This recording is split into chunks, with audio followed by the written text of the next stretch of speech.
Hi everyone, আর একটা নতুন video নিয়ে চলে এসেছি। তো কেমন আছো তোমরা সবাই? আশা করছি ভালো আছো, আর আমি অনেক ভালো আছি। তো আজকের ভিডিওতে আমি আমার বাড়ির চারপাশে কী গাছ আছে, আমাদের বাড়িতে কী গাছ আছে সেই সমস্ত কিছু দেখাবো, আর কিছু কথা তার সাথে শেয়ার করব। তো প্রথমেই দেখতে পাচ্ছ আনারস গাছ লাগানো হয়েছে। তো এই আনারস গাছটা যে একটা গাছ বসানো হয়েছিল বহু বছর আগে, প্রায় 7-8 বছর আগে একটা গাছ বসানো হয়েছিল। তো সেই গাছটাতেই এবছর প্রথমবার আনারস গাছে বোধহয় একবারই ফল হয়। তো যাই হোক, আমি ঠিকঠাক জানি না। তো এই বছর যে একটি আনারস হয়েছিল। তো সেই আনারসটার সাথে এতগুলো গাছের যে চারা হয়, চারা বেরিয়েছে। তো সেগুলোকেই আর কি লাগানো হয়েছে এবছর। তো সাথে দেখো কত রকমের গাছ, মেহগিনি গাছ, আম গাছ, জাম গাছ, লিচু গাছ, তারপর কাঁঠাল, আর কাজু বাদামের গাছ। প্রচুর রকম গাছ আছে আমাদের বাড়িতে।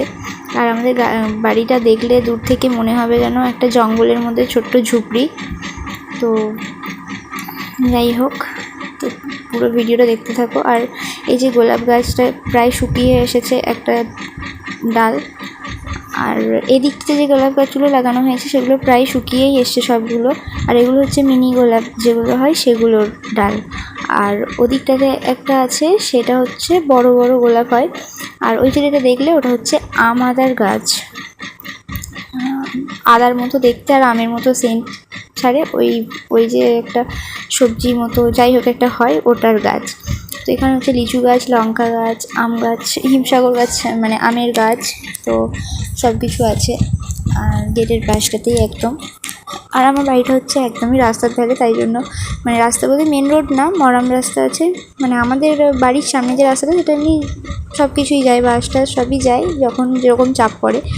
তো এখানে কুমড়ো গাছ, লেবু গাছ আর লঙ্কা গাছের কুয়ো। তো এটা কলতলাটা রান্নাঘরের পাশে লাগানো আছে।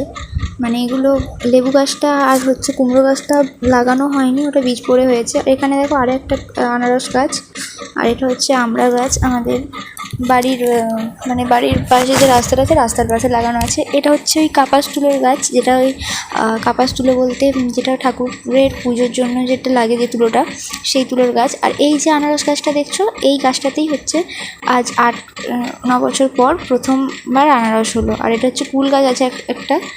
আর এখানে সজনে গাছ লাগিয়েছে, পেয়ারা গাছ আছে, আর বাঁশ গাছ তো আছেই চারিদিকে।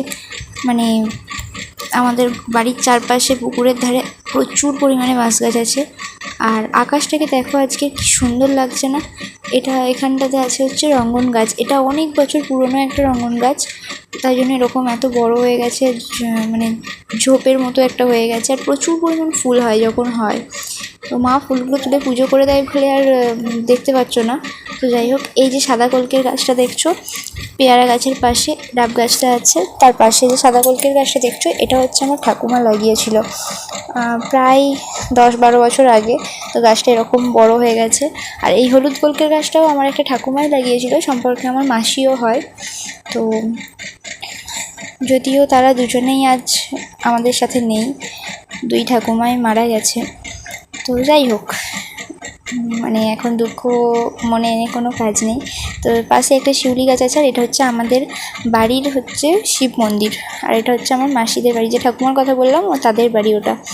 আর বাপি এখানে আনারস গাছের যে চারাগুলো বেরিয়েছে সেগুলো লাগাচ্ছিল। এখানে ছোট্ট একটা বেদানা গাছ হয়েছে, ওই যেটাকে ডালিম গাছ বলে। প্রচুর পরিমাণে গাছ আছে আমাদের বাড়িতে। যাই হোক, তো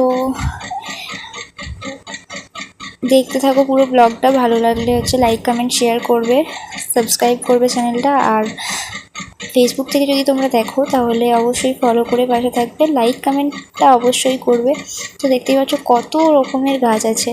আমি জানি আমার আমি দেখাচ্ছি ঠিকই, এখন হয়তো অনেকেই বলবে যে গাছ এগুলো আবার দেখানোর কি আছে। আমার ভালো লাগলো আর কি, মনে হলো যে না, আমার বাড়িতে এত গাছপালা আছে, দেখাতে ইচ্ছে হলো আর কি। যাই হোক, যে যা বলে বলুক। আর দেখতে পাচ্ছ কি সুন্দর বৃষ্টি নামার আগে, মেঘ ওঠার আগে যে আকাশটা কি সুন্দর লাগছে না? দারুণ লাগছে আকাশটা। দুর্গাপুজো তো আর হাতে গোনা কয়েকটা দিনের মধ্যেই পড়ে গেছে, সম্ভবত 90-100 দিনের মধ্যেই দুর্গাপুজো। তো তাই জন্যই হয়তো এত সুন্দর বর্ষাকালের আকাশটা লাগছে। তো বৃষ্টি নামার আগে এরকম আকাশটা ছিল এত সুন্দর, বৃষ্টি নামার পরেও যে খুব একটা খারাপ ছিল তা না। তো যাই হোক, আজকে হচ্ছে যেহেতু একটু মেঘলা মেঘলা ছিল দিনটা, তাই জন্য আমরা ভাবলাম আজকের দিনটাই ঠিক আছে, ও তো 2 মাস হয়ে গেছে আয়ুষের, তো একটুখানি ছবি তোলা যাক। মানে আমাদের বাড়িতে তো সেরকম কিছু প্রপ থাকে না যেরকম স্টুডিওতে থাকে। আর সত্যি কথা বলতে আগেও আমি অনেক ভিডিওতেই বলেছি পরিস্থিতির কথা, তো সেই হিসেবে আমাদের এরকমভাবেই ছবি তুলতে হচ্ছে, কারণ আয়ুষের বাবার খুব শখ আর কি এইভাবে ছবি তুলবে আয়ুষের। তো মানুষের শখ তো তার সাধ্যের মধ্যেই পূরণ করতে হয়। তো যাই হোক, তারপর বাপি হচ্ছে একটা বুলবুলি পাখি ধরে আনলো বৃষ্টি থামার পরে। তো দেখতেই পাচ্ছ কীরকম অবস্থা হয়েছে। যাই হোক, ভালো লাগলে লাইক কমেন্ট শেয়ার করবে, সাবস্ক্রাইব করে দেবে, ফলো করে দিও।